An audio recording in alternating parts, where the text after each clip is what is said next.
How to install Picsart in Windows. Hello everyone, this is Sabrina here to help you today. So without any further ado, let's get right into the video. So installing Picsart in your web is a very simple process. So let's get started.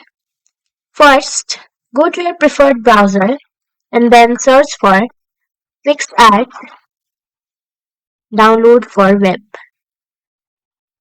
or simply write download desktop. And this official site will pop up. Go in the official site. After that, you will see an option of download photo editor. Simply tap on it. Now it will lead you to a download page. Now simply click on download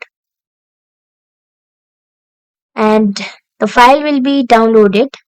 After the file is downloaded, simply install it into your device and you will be good to go. So that's it. Thank you for watching this video. Make sure to like, share and subscribe to our YouTube channel. If you got any questions, comment them down and I'll catch you in the next one.